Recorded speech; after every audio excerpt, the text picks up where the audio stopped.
Hello, I'm Maria Contreras, and the evidence based intervention for SEL that I chose was PBIS. The reason why I'm so passionate about PBIS is because my school that I currently work at have been implementing PBIS for a couple years now, and we've been able to see a difference over the years in our students, not just emotionally, but academically as well and behaviorally. And we've been able to see that all three kind of coincide together. And once you nurture one and you help support one of those areas, the other kind of areas begin to develop and become stronger. So PBIS stands for Positive Behavior Interventions and Supports. So our ultimate goal is how can we make our school a safer and more productive environment for our students, not only to, like I said, improve academically, but be able to talk to their peers and hold those strong relationships and become self-aware and self-advocates and just be able to succeed in life and not just in school. So the goals, we want to be able to improve and support students academically, including all of our students, whether they have an IEP, whether they have a 504, whether they haven't been tested, any type of support that is needed, PBIS will help and nurture that. So we want our students to be able to become, just improve every day in the classroom and outside of the classroom. Students social emotional well-being, students behavior in and outside of the classroom. We want to minimize exclusionary discipline. We want to improve students' learning environment, improve teacher outcomes, because as we know, the more training and the more support that we get, we're able to teach our students in the classroom what we learn in professional developments. So if we don't have those SEL strategies in our toolbox, we're not going to be able to teach our students those strategies in order to become, where we want them to be. So address student behavior through a system using positive reinforcement. And I've mentioned previously in my other videos that school personnel and the way that we treat our staff members, our students see that. They feed off of that. So if they see the loving and the safe environment that we have with each other, the students will be able to adopt that in the classroom.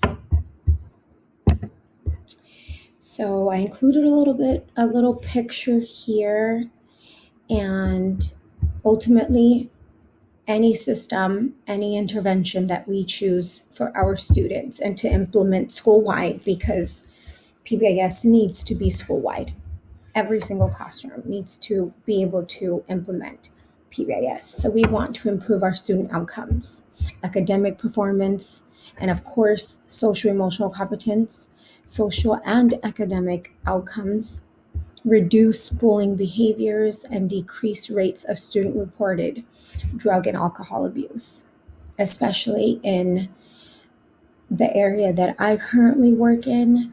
I have so many students that come from homes where they live with their foster parents, they live with brother or sister, they live with other family members, they live in a home or an apartment with multiple people in there.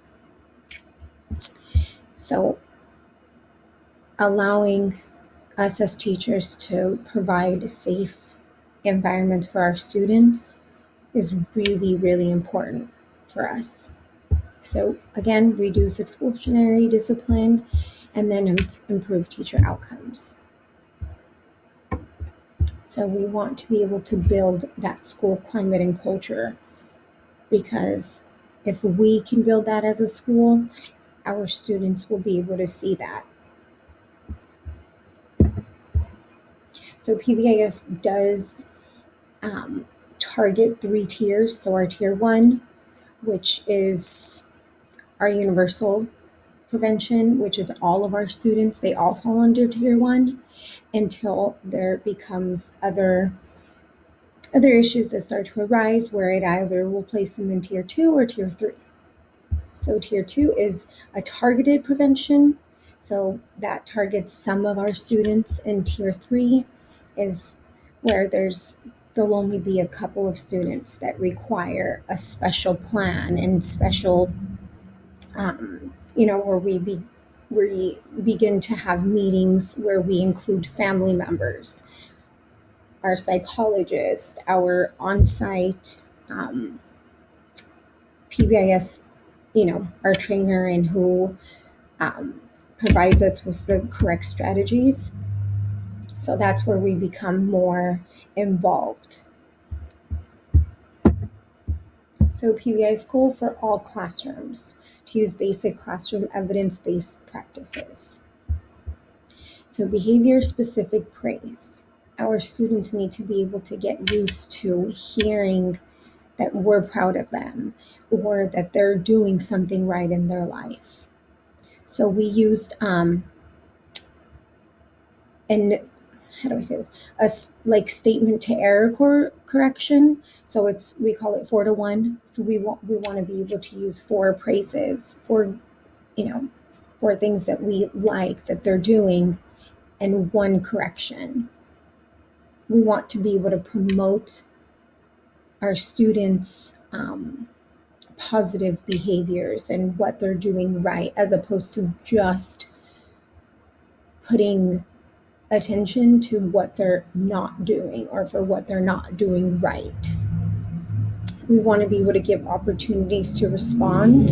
The more our students talk to us and the more we talk to them, the more understanding that we both become. We want to be able to have routines and procedures, active supervision, aggressive monitoring. Our students need to be able to see that we see what they're doing and that we understand them and that we were there to help. So define, teach, acknowledge rules and expectations. If we expect our students to, to display these positive behaviors and display love and respect, we need to be able to model and teach that in our classroom. Ultimately, we want our students to be able to form positive and healthy relationships with their peers. If we don't model that, our students aren't going to. So PBIS evidence-based 3-tiered framework, integrating data. So with our PBIS implementation, we as a school have been able to see the change. And we have a specific committee that does look at that data that's collected at the end of each semester, or even at the end of like a couple months. So we went from having, ODRs, which is a system that we use to be able to track problem behaviors from students. We've been able to totally see the decrease. So PBIS is not a curriculum. It is more of a commitment to addressing student behaviors through change. So when implemented well within school-wide and in the classrooms, we'll be able to see the improvement in the social and academic outcomes, experience reduced exclusionary discipline practices, and we'll be able to teach our students. So I added a little bit here. PBIS is a positive and proactive approach to acknowledging and encouraging expected behaviors within the classroom. So the main purpose of PBIS is just not for academics. It is for social as well.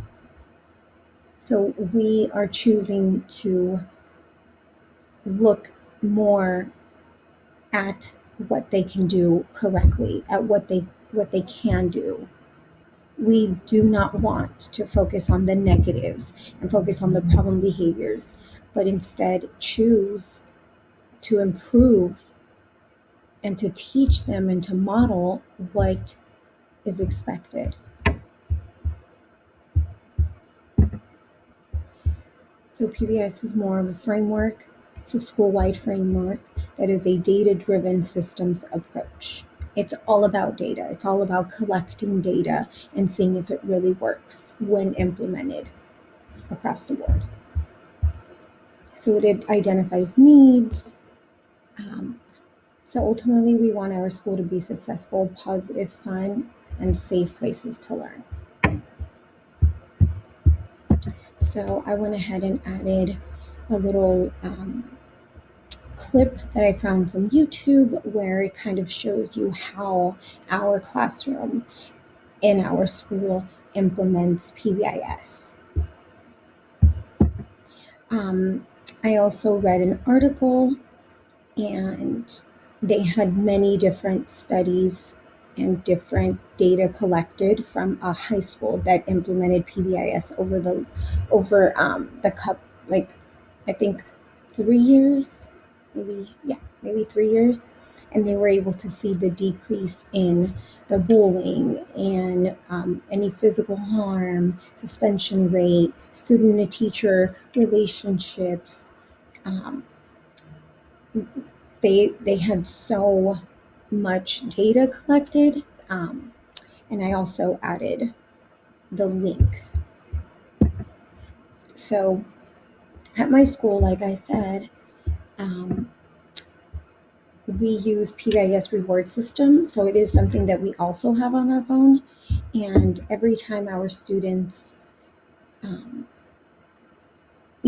are responsible or they're respectful with their peers or towards us or towards what is in the classroom, in the environment, when they show safety, responsibility, when they are showing those positive behaviors, that is what we choose to focus on. So we're focusing more on their positive behaviors and less on the negative behaviors because we want them to be able to know that we acknowledge that and that we're not just automatically thinking they're going to, you know, take part in any negativity. So what PBIS reward system is, and I went ahead and added the link to where there's more information, but it's more of like a token system. So we reward points, um, when they are being positive, when they're being respectful, responsible, and safe. So what it is it does focus on those three. So every time one of the students is respectful, or the whole class, so you can assign points to one student or to a class as a whole.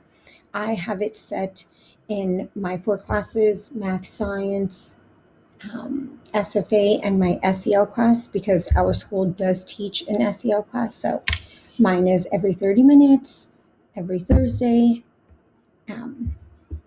So it's also a really cool way for our students to be able to then purchase items with their PBIS rewards. So when we were back in school, we had a student store where the students can purchase different things. I had a classroom store where, they'd be able to purchase things like they would be able to use my chair for the day. They used to go crazy over that. Or they could have lunch with the teacher. So I would actually purchase lunch, and we would eat together. They would be able to choose a friend that they can eat with them. And then all three of us will kind of just like talk. And the kids loved it. They could purchase things like pencils and school materials. I started buying posters that the students actually liked. At the beginning of the year, I took like a poll of what sports do they like, what singers. So I would just purchase just mini posters of people that kind of everyone liked, or video game posters, and the students will be able to buy that also. Or like No Shoe Friday, they could take off their shoes for the day. Um, so all those different types of things the kids can purchase, and it really builds a sense of community, a sense of um, just it was fun, it was loving, the students loved the environment. It really worked, and it still continues to work even virtually. So I went ahead and just added a picture of the way this was at the beginning of the year, so the points, um, I refreshed them, or not refreshed them, but since our first semester is over, I all the students did, collect their points, and they bought, um, since we're not in school, they can't buy certain things. So it was more like a homework pass, or um, they could choose the song when we have our 5 minute break, things like that. So I do reset them um, for the next semester. So starting in January, they'll be able to start, um, earning those points. So this is my math, my science, my SFA, and my social emotional learning class. So that's the way it looks. And the way that I assign them is just I'll click, so and so is being respectful, so you earn a point. And it's always good to tell the students why they're earning the points. Um, and I did want to go back to, so again, I always make it a point for my students to be able to know that they're earning points because of what we stand for in our classroom: respectful, responsible, and safe. And it, it aligns with our SEL 5 competencies because, ultimately we want our students to become self advocates. We want them to be able to build relationships, um, be able to, you know, talk with their peers and work in groups and collaborate with each other. That is our ultimate goal.